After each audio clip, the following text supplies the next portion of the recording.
আসসালামু আলাইকুম রহমতুল্লাহি ওবরকাতুহু। সম্মানিত দর্শক, আপনারা যারা আওয়ামী লীগ করেন এবং আওয়ামী লীগের আদর্শকে ধারণ করেন, কিন্তু আওয়ামী লীগের দুর্নীতি এবং অপকর্মকে স্বীকার করেন না বা পছন্দ করেন না এবং মনে করেন যে এই দুর্নীতি এবং অপকর্ম ঠিক নয়। দ্বিতীয়ত, যারা বাংলাদেশে একটা পরিশুদ্ধ আওয়ামী লীগ আশা করেন, তারা রিকনসিলিয়েট হবে এবং তাদের মধ্যে যে সমস্ত মন্দ লোক রয়েছে তারা দল থেকে বাদ যাবে এবং শাস্তির আওতায় আসবে, এই কথা বাংলাদেশে যারা লোকজন বিশ্বাস করেন বা কামনা করেন, আজকের এই ভিডিওটি মূলত তাদের জন্য। এটা অনেকটা গল্পের মতো, একটা কাহিনীর মতো। আমি কৌশলগত কারণে একটা চোর পরিবারের নাম বলবো না, কিন্তু এই পরিবারের সবাই চোর। আমি যার নাম বলছি সে অনেকবার এমপি ছিল, তার ছেলে এমপি, মানে একই সঙ্গে একই পার্লামেন্টে বাপও এমপি, ছেলেও এমপি, ভাইও এমপি। এরপরে তার জামাইও এমপি ছিল, তারপরে তার বিয়েও এমপি ছিল, মন্ত্রী ছিল, তার আত্মীয় স্বজন সবাই এরকম মন্ত্রী এমপি। কিন্তু যেখানে যেখানে তার আত্মীয় স্বজন, এই বললাম সবাই চোর, কেউ বড় চোর, কেউ ছোট চোর, কেউ ডাকাত, এবং একই সঙ্গে সঙ্গে এদের বিরুদ্ধে চোট্টামির অভিযোগ আছে, মানে তাদের চরিত্র ভালো না, চোর এবং চোট্টা দুটো একসঙ্গে। তো এরকম একটা চোর পরিবার আমেরিকাতে আছে, আমেরিকাতে আশ্রয় নিয়েছে এই বিপদের এই সময়টিতে। এখন একজন আওয়ামী লীগের সমর্থক আমাকে মাঝে মাঝে টেলিফোন করেন এবং তিনি বলেন যে, রনি ভাই, বহুদিন ধরে আমেরিকাতে আছি। ভদ্রলোকের বয়স 52-53 বছর। বহুদিন ধরে আমেরিকায় আছি, সকাল থেকে রাত অবধি 10 ঘন্টা, 12 ঘন্টা, 11 ঘন্টা পরিশ্রম করি, দুটো ডাল ভাত অর্জন করতে যান বের হয়ে যায়। একটা বাড়ি করেছি, একটা গাড়ি করেছি, এটা লোন দিতে দিতে মানে ঘুম হারাম। আমেরিকার যারা পরিশ্রম করেন তাদের জীবন তো আসলে খুব কঠিন একটা জীবন।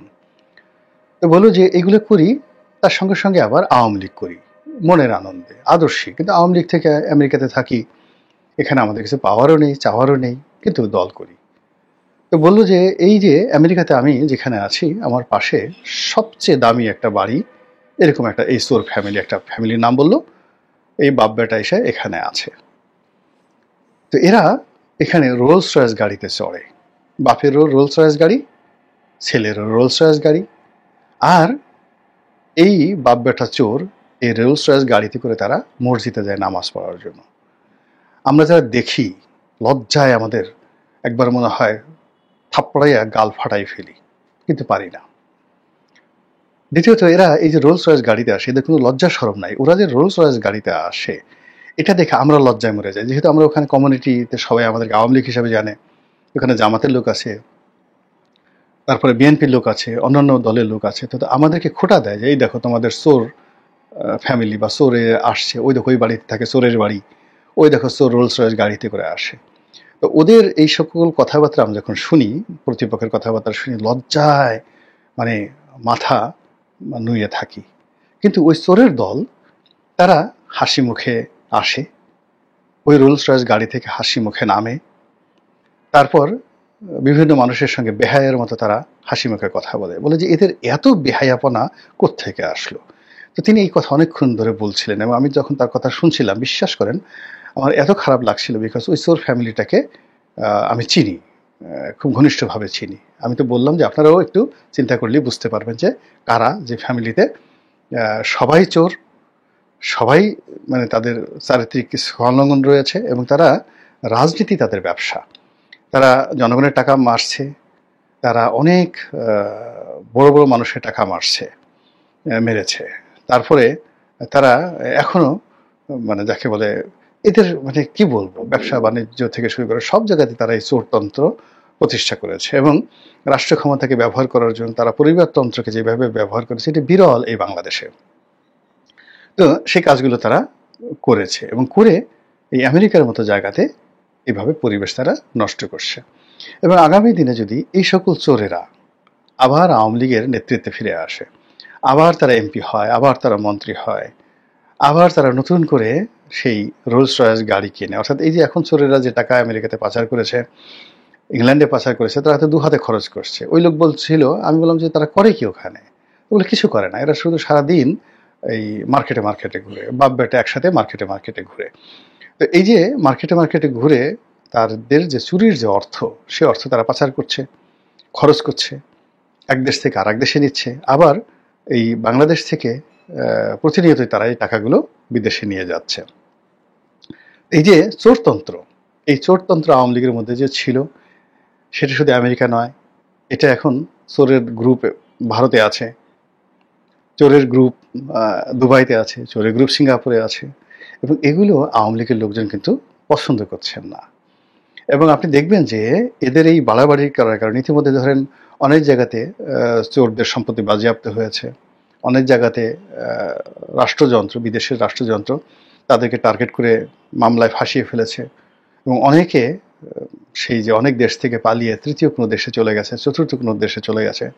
অনেক চোরের যে বাড়িতে দালান উঠে না, তাও প্রমাণ হয়ে গেছে। অর্থাৎ চুরির টাকা অনেকের শেষ হয়ে গেছে, এবং তারা সেই এই গত 10 মাসেই তাদের যে 10 বছরের যে চুরির অর্থ, এটা শেষ হয়ে এখন অনেকে হাহাকার করছে। এই অবস্থা হয়ে গেছে। কিন্তু তারপরেও তাদের ভিতরে কোনো অনুশোচনা নেই, তাদের মধ্যে কোনো লজ্জাবোধ নেই। তারা বেহায়ের মতো তারা ঘুরে বেড়াচ্ছে। এবং আগামীর যে পরিশুদ্ধ আওয়ামী লীগ, সেই পরিশুদ্ধ আওয়ামী লীগ আবার নতুন করে তারা ঢোকার জন্য, তাদের কর্তৃত্ব বজায় রাখার জন্য তারা সেই তৎপরতা চালিয়ে যাচ্ছে। এটা দেশের বাইরে যারা আওয়ামী লীগ রয়েছেন তারা অপমান বোধ করছেন, কষ্ট পাচ্ছেন, এবং এগুলো নিয়ে দেখবেন যে আর কিছুদিন পরে এই আওয়ামী লীগের নেতাকর্মীদের হাতেই এ সমস্ত চোরের ফ্যামিলি মার খাবে। একইভাবে বাংলাদেশে যারা এখন জেলে আছেন আওয়ামী লীগ করার কারণে কিন্তু সৎ ছিলেন, আবার যে সকল নেতাকর্মী রাস্তাঘাটে ঘুরে বেড়াচ্ছেন, এই সময়টাতে মারাত্মক বিপদে পড়েছেন, বাস্তুচ্যুত হয়েছেন, তারাও কিন্তু এই যে বাংলাদেশে যারা চোর আছেন পালিয়ে, বিদেশে যারা আছেন, এই আওয়ামী লীগের লোকজনই তাদেরকে টার্গেট করে পিটানোর জন্য তারা কিন্তু ঘুরে বেড়াচ্ছে। ফলে আগামীতে চোরতন্ত্র কিন্তু বাংলাদেশে, বিশেষ করে আওয়ামী লীগের চোরতন্ত্র হুমকির মুখে আছে। এবং চোরেরা বিএনপির লোক লাগবে না, জামাতের লোক লাগবে না, ডক্টর মোহাম্মদ ইউনূসের লোক লাগবে না। এইভাবে যেভাবে চলছে এখন, এইভাবে যদি মোটামুটি বছর দুয়েক চলে, এবং আমি ব্যক্তিগতভাবে যে চাই যেভাবে একটু চলুক, চোরেরা শাস্তি পাক, তাহলে দেখবেন যে আওয়ামী লীগের লোকদের হাতেই এই চোরেরা বেদমভাবে মানে নিগৃহীত হচ্ছেন, মার খাচ্ছেন, এবং সারা পৃথিবী তাদের জন্য হারাম হয়ে যাবে। তারা উগান্ডাতে গিয়েও পালাতে পারবেন না। উগান্ডার বাঙালিরা তাদেরকে খুঁজে তাদেরকে মারবে, জুতো পিটা করবে। এবং আজকে এই রাগ হচ্ছে কথা শুনে, তার সঙ্গে সঙ্গে আবার এই যে ভদ্রলোক, তিনি ওখানে একজন খুব বড় পদে আছেন, তো ভালো অবস্থানে আছেন, ভালো একটা প্রফেশনে আছেন, তিনি যে তার দলের একজন গুরুত্বপূর্ণ ব্যক্তি, যিনি কিনা চোরের বংশ, পিতা পুত্র মিলে একসাথে চোর করেন, জামাই শ্বশুর মিলে একসাথে চুরি চামারি করেন, তো এরকম একজন লোকের প্রতি আনুগত্য না দেখিয়ে, তাকে সালাম না দিয়ে বলে যে আমি তো ওর কোনোদিন সালামও দেই না, ওদেরকে না চিনার ভান করি, কথাই বলি না, অথচ তিনি একজন কট্টর আওয়ামী লীগ। তার মধ্যে যে এই যে একটা জিহাদি মনোভাব দেখলাম, চোরবাদকে ঘৃণা করার জন্য, চোরদেরকে অপদস্থ করার জন্য তার ভিতরে যে একটা জিঘাংসা দেখলাম, তার মধ্যে যেটা ক্রোধ দেখলাম, এটা দেখে আমার কাছে ভালো লাগলো যে আমাদের বোধহয় রাজনীতিতে একটা গুণগত পরিবর্তন আসতে চলেছে। আওয়ামী লীগের চোরদেরকে যেভাবে আওয়ামী লীগের লোকজন ঘৃণা করতে শুরু করেছে, বিএনপির চোরদেরকে যদি বিএনপির লোকজন এইভাবে এই দেশে বসে এখন ঘৃণা করতে আরম্ভ করে এবং প্রতিবাদ জানায়, আর জামাতের চোর ইতিমধ্যে যে কয়েকজনকে আমরা দেখেছি, তাদের ব্যাপারে যদি জামাতের যারা সাধারণ মানুষ, যারা তৌহিদি জনতা, তারা যদি নিজেরা তাদের সেই চোরদেরকে শায়েস্তা করে, আশা করি আমরা একটা স্বপ্নের বাংলাদেশ গড়তে পারবো। মহান আল্লাহ আমাদের সবাইকে হেদায়েত দান করুন এবং হেফাজত করুন। আসসালামু আলাইকুম ওয়া রাহমাতুল্লাহি ওয়া বারাকাতুহু।